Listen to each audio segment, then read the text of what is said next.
interior layer of getting into this formula. So it's time to sit down and do the math. Can we get there? That's what I'm coming here on every Friday, because I love all of you, and I'm trying to do the math with you. Exactly. So this is super helpful. So I think that what will work, you've heard from the consultant teams that they have not been able to get down to the actual dime, right? And so that, we know that. But we also know that we have the data on the species and the acreages, so it gives us a good place to start. And we've only got a set amount of funds. So whether or not it's going to take 20 million, 200 million, or 2, it's only 17 million. So it might, yeah, it's a ratio. So we would come back with some recommendations on different ways that we sliced it, so that you can react to that based on the information that we get from ICF and also the PDA, and then that would be the discussion. But I think it's important, I just want to reiterate that this group has a great time on Fridays. I know we all look forward to it, but in the next couple of weeks, you're going to have that go, no go. Are you doing a JPA or not? Because if you're not going to do that, this is a lot of wasted time for everybody. And I know that there's still things that we have to resolve with what's in the document, but at some point, it's got to be, yeah, we're all in, or no, we're not, because we need to know that, and then we can construct all this backwards, because yes, we would put this table in the Joint Powers Agreement, in the Transition Agreement, and then keep in mind, the board's going to have the fund that will be mid-year budget and other things coming up. There are things that will affect that as well. So really, these decisions need to be moving in March. You don't have that much more time. Yeah, just building on Kendall's point, which I'm so glad you brought that up. But to get to that actual number, Gail, we've heard three in the last 3 meetings. To get to that number means a whole bunch of assumptions, and then direct consultation with the agencies once we actually know what direction we're going. So there's too many moving parts to actually get to the number. So that's why I appreciate if we have a formula with variables, and then we just know that once we've had consultation with the agencies, and then we can plug that number, then we'll be able to grind through it. But it's a ratio. Is a percentage. So if the county has 50% of the land, and I only have Marina has 10%, we're going to apply those ratios. The ratio is hard. Initially, I was thinking it was acreage, but species is, so it's a little more complicated than just sitting down and going, it's 100% of the acres. Right. You have 50% of them. Marina has 10% of them, and that's the missing. How much of the acreage in Delray Oaks has salamander? Exactly. How many of the acres in Marina have salamander? Right. And so that's the subtlety. That doesn't seem that hard to come up with percentages and giving us that percentages. We know we have 17 million. We're going to agree your responsibility is 65% as the county. Yeah. Marina's is 15%. Whatever those are, because we're going to lay out the ratio. It's absolutely going to be kind of an acreage ratio and a species ratio, but then there's going to be another ratio in that, and that's going to be the mitigation ratio. That's what the agency's going to come back and say. That's the cost of species, though, mitigation. Yeah, right. And that will not, well, and that won't be actually struck until we've gone into consultation, until we know what those impacts are, and some of the things that they're going to. No, and part of that calculation, and we heard it from Julie Vance, will be: are you guys starting with this habitat management area, or are you guys just post-stamping and going to smaller in smaller areas? That is absolutely going to drive that calculation. I want to respond because next, if you want to be in Gail, and I just trying to make the process point that I agree. It's an algorithm. You're coming up with a formula. And anybody who knows math, it's what you're talking about. It's a formula with variables, and then you're not trying to plug in the dollar amounts. You're doing the formula. Right. You raised some interesting issues about what the formula variables are in the formula. You raised great points, and so I have an answer to those. Second of all, I thought I heard people say here, this goes to timing, that the formula that we're talking about would be relevant, whether it's in the JPA or if the JPA doesn't happen, that then becomes the direction to the recommendation to the FORA board with regard to the distribution of the money before June 30th. So it's really not a waste of it. The work is being done right now. I think somebody made that point. So whether you go with JPA or not. So I don't think the JPA, while I agree that we need to get a draft of the JPA done at some point sooner rather than later, it then has to circulate to all the governing bodies and whatever, and in the meantime, this question about what the formula is can be worked on. Okay, so. Yes, and Gail, then Ian, then Lane, and then Aaron also has something to say so the formula, that's exactly what I was trying to articulate. Thank you. The formula, what I am also articulating is that if you don't go to the HCP, to what is your development, the formula needs to start with what's mandatory. So that's your baseline, and that's where we're trying to get. Everything else, like what Marina wants to add in for engine widening, everything else that we want to do, that's discretionary. But if we don't get to habitat conservation plan approval, we need to fall back on what's mandatory, and that's the HMP. And the species, the cost of the species in that HMP is why we want to know acreage, species, because the salamander costs more than the sanguilia. And I'm trying to acknowledge that. I couldn't write the formula, but I think we know what the factors are. Ian, and then Lane, and then Aaron, and then Thomas. I think Sherry had her hand up for a while, and I don't know why we're not looking down at the end of the table, because Sherry had her hand up for a while.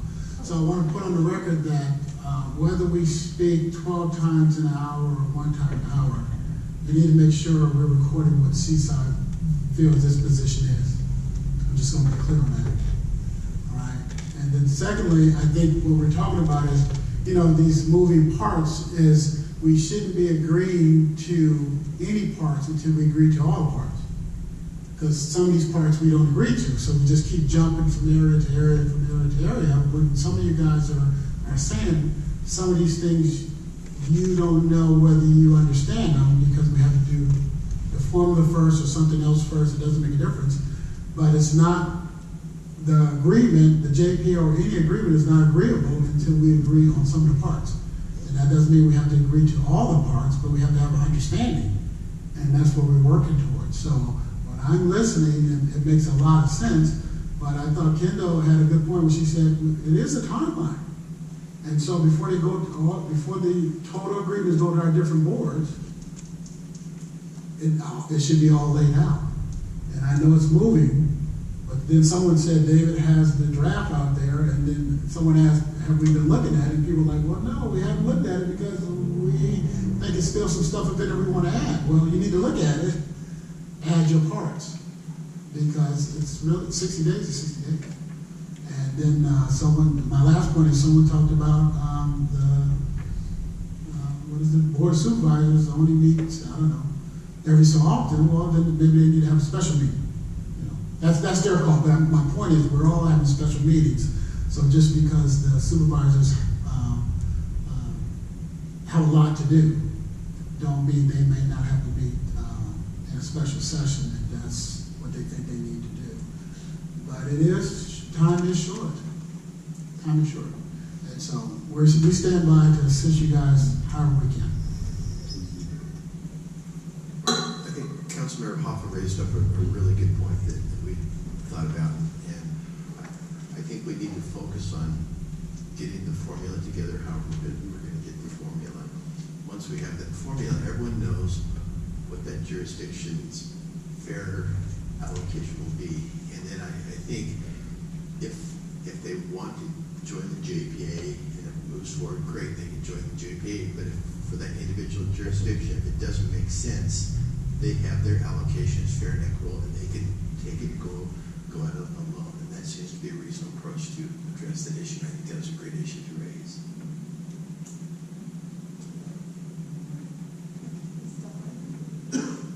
There it goes.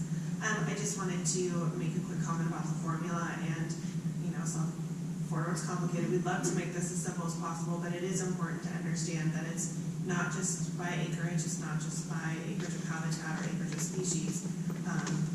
There's borderlands, there's interim management, and then there's HMA. we go through the process and make sure everyone is adequately covered.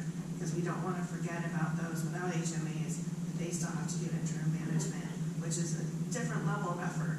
And so it's important to take those things into account. And we have pulled those all out. We've met and talked to you all about your different, your levels of effort in life without an HCP. So we've started to compile that. Well, we did compile that, gave it to ICF and EPS and let them try to get up to speed on the numbers and get an estimate.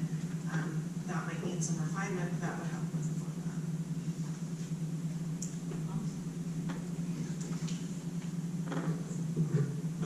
Thank you, Madam Chair. Aaron just made the point that I wanted to make. It's not just about the acreage and the species, it's also about the land management that we have to look at, and Aaron made it way more eloquent than I can do it.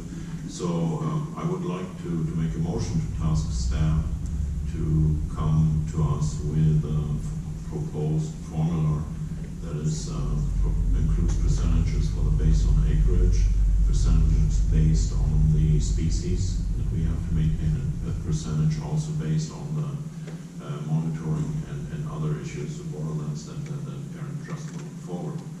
So that's a motion, and I hope somebody will second that. Maybe I'll. We have a motion and a second. Discussion. Yes. So would the maker of the motion add to that to also the consideration of the assumption of habitat that's been taken on by already entitled projects that are moving forward? I understand it's an overlayer. So would that not be included? I guess I'm kind of looking at Well, what she talked about was categories of land uses under the HCP, borderland, HMAs, those kinds of things. I think what you're talking about, I would suggest, would be secondary level. I think it's going to be complicated enough to come up with this first one. That would be my opinion. It is complicated, always, but I think it is important what Melanie brought up with the East Garrison 2081 permit. They're expecting to roll over the HCP. I don't think there are any other individual 2081s out there that are anticipating to roll into the HCP, except for maybe EUCs. They have the choice to maybe go HCP and roll over or not. So that would be something that we want to talk to them about, part of that formula. And then, this getting that baseline is important. And then deciding, if you wanted to add different projects or different take permits later, that could be decided. But to keep things uncomplicated, and to realize that you have to do this annually in perpetuity, that 17 million will go pretty quick.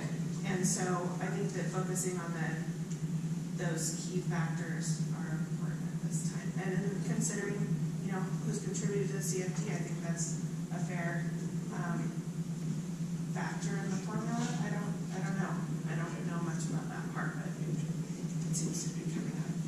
So I don't have a second on my front. It hasn't been accepted. I'm trying to acknowledge what the county has indicated in this formula.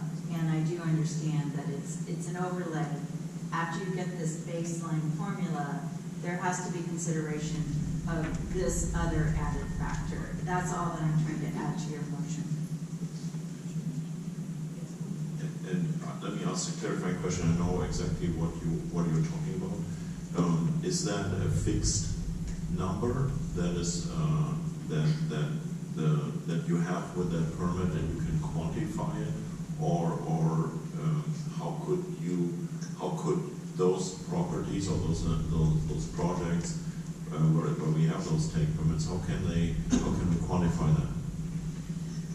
So I think it's all going to be challenging. We certainly have costs.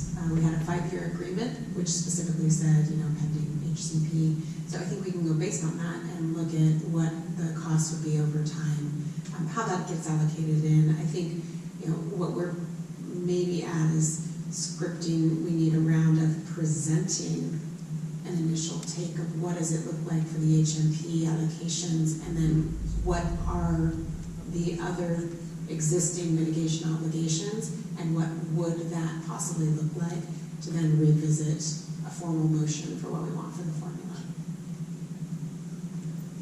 So So are you suggesting that we can start with the motion as is, but just have it be on the record? That once we get that basic formula done, we're gonna have to look at a couple of other things. Okay. Would the maker of the Well, motion? the whole, I thought we had a motion on the table, so I'm trying to figure out how. We do, we're just trying to figure out if we need if we need an amendment, if we need a substitute motion, and so we're just trying to figure out where we are in terms of nodding heads, and I think we've got some nodding. Well, so you guys, is it amended or not amended? That's what I'm trying to find out. So far, it's not amended. So far not, and I appreciated the Madam Chair's clarification question to Melanie. Sherry, did you have something? Well, I was just going to suggest, and maybe this is really a question to Aaron, would the maker of the motion consider a time element? Because I think we need to have this like at the next meeting. I mean, these discussions are so integral to what we are doing. There has to be a time element so that we aren't, I don't want to wait another 2 weeks. We couldn't have fish and wildlife guys here. Hopefully we can get that information sooner rather than later. Sorry. So as I said, we've already crunched these numbers. They're in tables of different forms, and we can work with ICF to tease some of those out and try to come up with something. Denise just had a really good idea too, so about how to set it up. So I think we could come with maybe some options of how to set it up and what information's available, and maybe have a discussion about how to finalize the formula, put some options out there. And like I said, we've got the numbers. So it sounds like some options and possibilities can come back to us next week. Hans, do you have something? And then Yeah, so I'd like to amend my motion to include the following, that we are tasking staff to return within a week to bring us a very rough draft proposed formula based on acreage, based on species, percentages based on acreage, percentages based on species, and percentages based on the monitoring of the land, as well as include a potential cost that derives from already pre-existing projects. Second amended motion.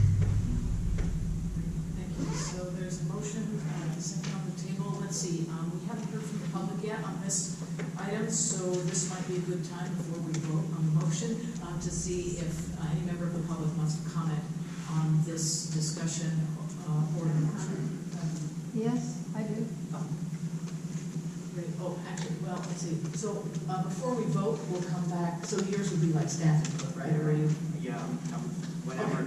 Okay, well, we'll hear from the public and then we'll come back to you. Thanks for making sure I saw you. Yes, public comment, please.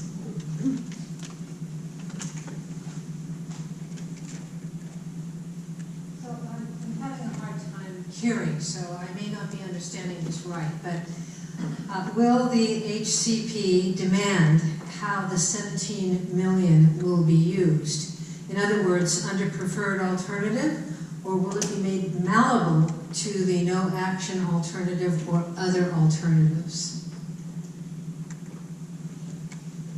Can someone answer that for me, please? We'll take your questions and then once you're done, we'll answer them. I'm done. Thank you. Thank Okay, you. great. Public comments, One more. At least one more. So, as you're working on different formulas, and I totally get it, it's prorated, there's not enough money for everybody to do what they do.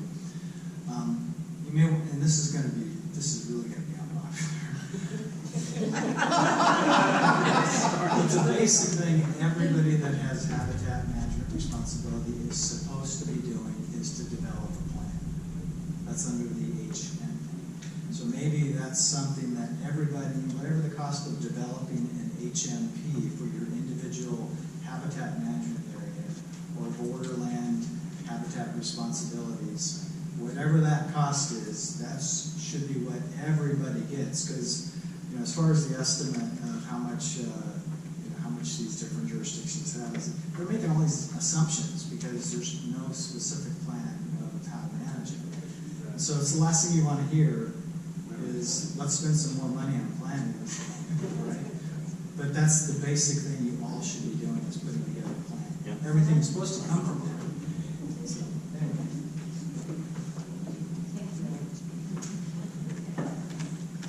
Any other members of the public with comments or questions on this item? All right, who would like to answer the question about whether the Habitat Conservation Plan is in all, basically already spells out how the $17 million is to be spent, or whether there's some flexibility? Great. It doesn't address that.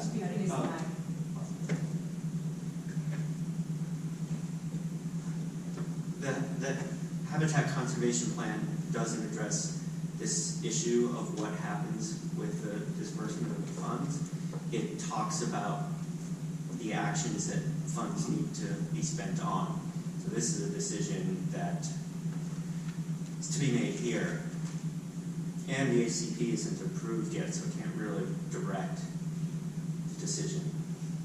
Right, I was going to just say that there is going to be a joint, we think there's going to be a joint powers agent authority set up to continue the discussions to see what the Habitat Conservation Plan even is going to be, because there's a desire to reduce the size of it, so flexibility. Yeah. Okay, so we have a motion and a second, and I think Aaron wanted to make a comment. Give us some information. I was just going to offer a couple of words on just initial thoughts on what this kind of algorithm could be, because I think it could be very simple, and in some ways it's some of the things we thought about to get to the presentation we provided last week, but it could just be something very simple where it's based on the amount of land, the amount of species, and corresponding management required, assuming there's proportion to the amount of funds needed to spend. And some, like borderlands management, might cost about 80% of habitat management costs, or HMA costs. So we could just make those assumptions, and those are the kinds of things, because we still are in a ballpark range in estimating. Maybe it's 40%, maybe it's 90%, we don't know, and I think that's something that would need to be discussed at that point in time. Whether you can vary some of those percentages if you get to a more refined cost. But I think overall it could be a very simple set of equations or equation.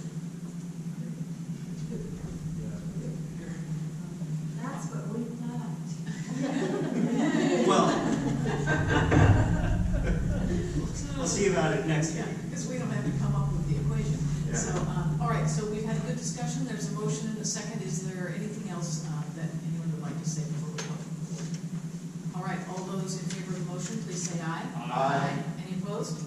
Great, thank you. Yeah, good discussion. All right, so that is item 4D that we got through. Anything else that we should discuss? Anyone else want to talk further? Yes, Kendall. I just want to thank you so much for that direction. It's so nice that we have something to come back. We're going to be back on the 6th with this. Let's assume that we're going to have at least 2 discussions on that, because I'm sure it'll be something that evolves. I strongly encourage the chair to talk to the group about some decision points in the next several meetings that are specific to, okay, we're going to have our comments back on the JPA. We're going to finish this transition plan language. Because I feel like if we don't set target dates in March to get these things accomplished, we're going to find ourselves down the road a month in a bad place. So I would suggest that we talk a little bit about moving these things forward and getting them calendared so we all know what's going on. I just want to make a point about this terminology that we've been using, baseline, and since that has a super specific meaning in CEQA, and I don't think that's what people mean when they're using that term baseline. They mean like starting point or foundation or something like that. Let's use that word, because one of the things I noticed in the Land Watch letter is that they seem to think that we thought something about baseline, which is not at all what I think has been being talked about here. But since that word has been used, I think it created confusion. So I'd like to use the word foundation or starting point. Just don't use the word baseline. Through the chair, quickly, as long as we highlight that in the minutes, I think we all agree with that. Sorry, I wanted to just make one point that goes back to items /C today, and just as a reminder, phasing approach for an HCP is a good idea to include as an alternative. I'm not a NEPA specialist, so I leave that up to the experts, but just as a reminder, it's an idea and a concept now. It's not something we have developed a strategy for and fleshed out for the HCP itself. That would be done at a time later. So it can solve the problems that folks in the room might have had, but it might not. So we just don't know yet. So it's just a little bit premature. Thank you. So, moving now to basically what Kendall was trying to get us to, which is future agenda items. I want to sort of check with my sidekick here about, so it sounds to me as though we have the habitat formula draft coming back next week. And then I think we had already planned for the JPA draft agreement also.